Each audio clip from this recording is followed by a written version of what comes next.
Adjectives কাকে বলে? Adjectives are describing words that describe how many কতগুলো, হাউ মাচ কতটা, হোয়াট কাইন্ড অফ কেমন, কিংবা হোয়াট কালার কি ধরনের কিংবা কি রঙের জিনিসটা। অফ কাদের কথা বলা হয়? অফ পার্সন, অ্যানিমাল কিংবা থিংস।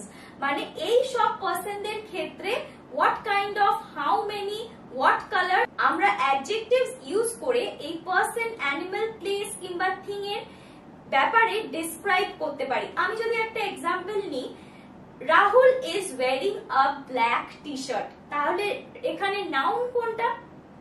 নাউন হচ্ছে টি শার্ট, যেই জামাটা পরে আছে। হোয়াট কালার আমি বললাম যে কি কালারের, তাহলে এখানে ব্ল্যাক, তাহলে ব্ল্যাকটা যেহেতু টি শার্টটাকে ডিসক্রাইব করছে কি রঙের, তাই জন্য ব্ল্যাক কথাটা এখানে অ্যাডজেক্টিভ হয়ে গেল।